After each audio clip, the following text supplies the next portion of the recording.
Good evening, church. It's good to be here tonight. It's good to see you here tonight for worship service. I know we got some visitors here, and we got some old friends and family that are back in town visiting, and I know we got some new people that are watching online. So what a thrill to be able to be together and to worship God at this time. Now, this is the second week of our Bible series, and we were blessed this morning with Chris Kemp, who came from Northside Congregation in Mayfield, Kentucky, and really grateful for the two speakers that we have had, both Lance and Chris. A variety of personality, for sure, but both of them are very, very strong in bringing the Word and bringing some passion and energy for it as well. So I hope you felt like you were blessed by the lessons that came this morning. Now, if you're here tonight and you did not get to see those, they are on our Facebook page, and by Tuesday, they will be posted on our YouTube channel, so you'll have a chance to see them then. And I would recommend you do that. And I would also recommend that you share those and so that other people can see them as well. It's an easy way for people to find out about our congregation and some of the things that we do, and so I would encourage that. We got two congregations we're talking about tonight from Revelation chapter 2. We're going to go over them pretty quickly here in the worship service. And then when that concludes and we end with our announcements and closing songs and the Lord's Supper and such, we'll break up into discussion groups and kind of dive into what's going on in these congregations. And man, it's a lot. It's a lot that's happening here in Smyrna and Pergamos. Smyrna and Pergamos. So we're still in those 7 churches of Asia, and we're in the ones that are on the west coast. And these are really interesting places.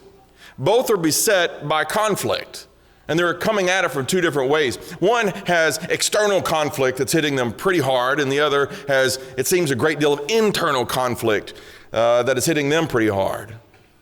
The way they respond to it and what Jesus is revealing to them is really where we want to focus tonight and ask ourselves, how would we deal with those situations? How is that relevant for our congregation? I love meeting different congregations throughout the country, throughout the world. It's one of the great blessings of being a Christian and seeing the variety of personalities and things that people go through. This morning I got to preach at the Hardin County Church of Christ in Illinois. Man, they are amazing people. Very, very small, but very, very loving and kind and giving, and always an encouragement. I told them, I hope next time I come down, which will probably be in February, I want to take more people. And they said, what, really? And I was like, yeah. And they seemed enthusiastic about that. The opportunity for congregations to interact is a great blessing. Smyrna is only 35 miles north of Ephesus. I don't know how much they interacted, but I hope they did on some level. Smyrna was an interesting city in and of itself because it had a major port. In fact, throughout its history, as it grew and it flourished, by the 1st century BC, right before, maybe 100, 150 years before we get to the book of Revelation, one of the great historians called it the most beautiful city of all. Can you imagine? What must that have been like? For someone to call it the most beautiful city of all when Rome was, in the Pax Romana time period, and to call it the most beautiful city of all when you've got Alexandria and you've got Corinth and you've got these other amazing cities. Smyrna was called the most beautiful city of all. And it was a wealthy, wealthy city. It had exports that would go out from the harbor. It was on a major trade route. And also it had been very wise in terms of its political affiliations with the transition from Greece to Rome by establishing a temple to some of the prominent Roman deities. And even the Caesars would value Smyrna because they allowed the temples to be set up there. And so there was a major temple to Tiberius, Hadrian, and others, which tells you this was a special city in many ways. And we've got this congregation there. And it's really interesting. Very special congregation, but not in the way that Smyrna would be viewed as special from a worldly perspective. Here's what I mean by that. If you're in Revelation chapter 2 and want to read along as we go through that, I want you to pay attention to some of the contrast between the way this congregation is described and the city itself. In verse 8, to the angel of the church in Smyrna write, these things says the first and the last who was dead and came to life. That's Jesus. And that passage harkens back to Revelation chapter 1, verse 18. You may discuss that in your groups. I know your works, tribulation and poverty, but you are rich. And I know the blasphemy of those who say they are Jews and are not, but are of the synagogue of Satan. Do not fear any of those things which you are about to suffer. Indeed, the devil is about to throw some of you into prison that you may be tested. And you will have tribulation 10 days. Be faithful unto death, and I will give you the crown of life. He who has an ear, let him hear what the Spirit says to the churches. He who overcomes shall not be hurt by the second death.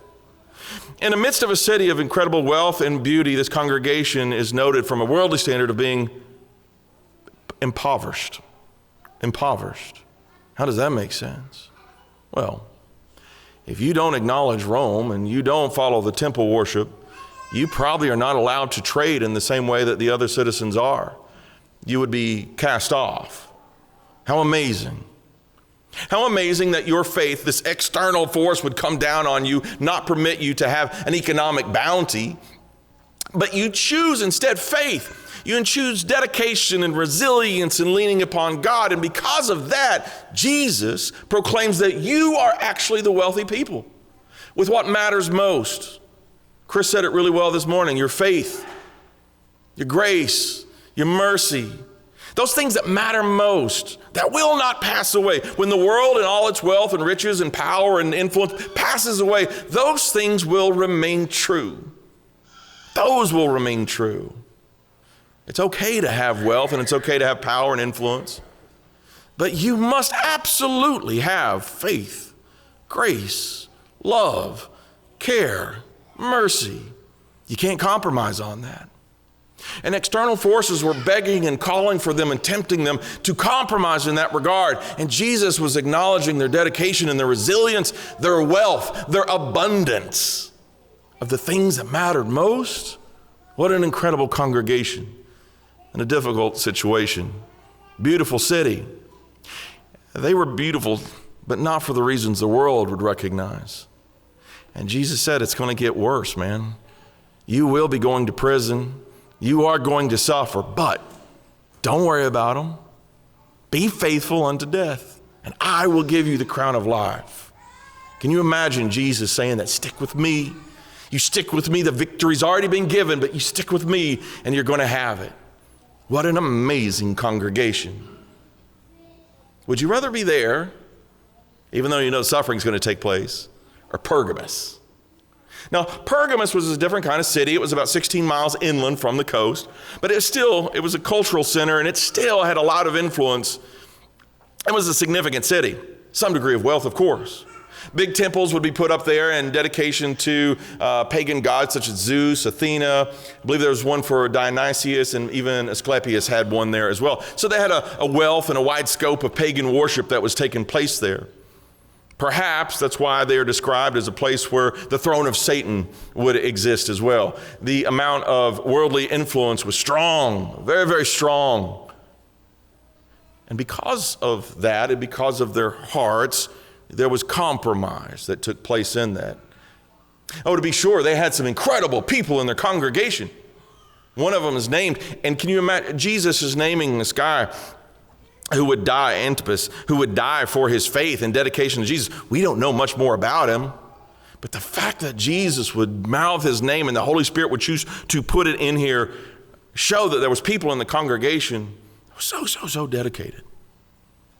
But as a whole, they compromised. It was like on one hand, they wanted to hold up the glory of some of the people and some of the dedication, but at the same time, they wanted to have these doctrines and these beliefs and a heart that was also given to the world. As I've said in past sermons, you can't be a partial Christian. You got to make a choice. And their choice was to keep one foot into the world, wedded to the ways of the world.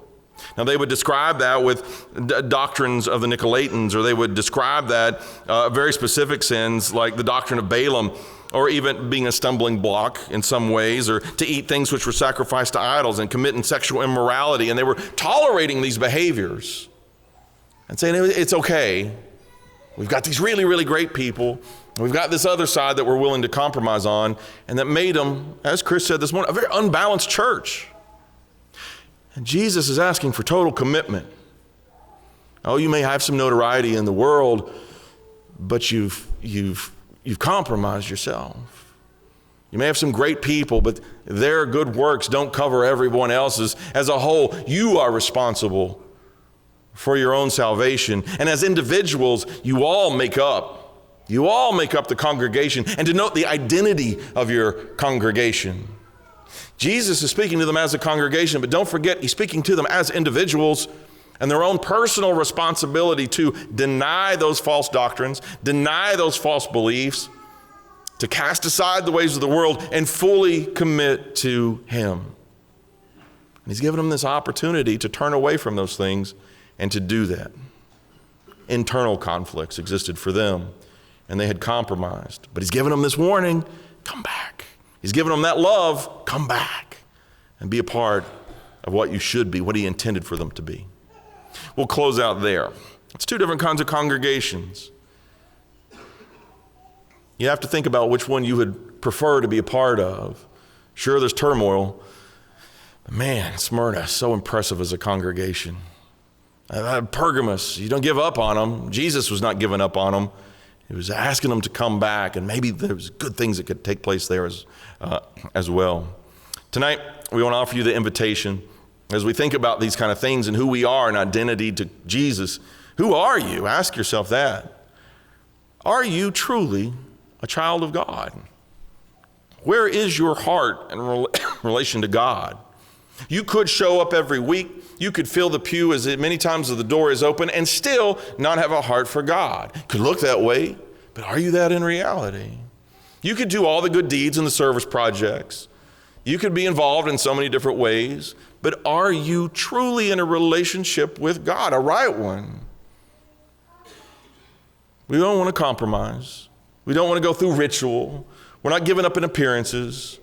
We want truth, a genuine, true faith, a genuine, true relationship with God. He's laid out how to do that in the scriptures. He's encouraged you to do that. He's made it possible by sending Jesus to die for your sins. You have a whole host of people that would love and care for you and help you do that in reality and in truth. And so we'd ask you, why not? As the old song goes, why not tonight? But why would you even hesitate? In truth, follow Jesus. In truth. Your life is too precious. Your soul is way too valuable to accept anything else. You can see how much Jesus is loving these churches already, but the fact that he's putting forth such effort to speak to them and lead them away and correct them and guide them to come back to him, you matter. You matter deeply to God. Make the choices you need to. And tonight, if there's a way that you need to become a Christian and you need prayers, please let us know. And tonight, if you know someone that is in need of that, why don't you pray for them? Why don't you pray for them? Why don't you think about ways that we can reach out to them and be supportive? It takes an active congregation to do that. We love the souls of people. We love you deeply. It matters a lot, the choices that we make, and it matters the relationship you are in with Jesus. If we can support you in that in any way tonight, please let us know as you stand and as we sing.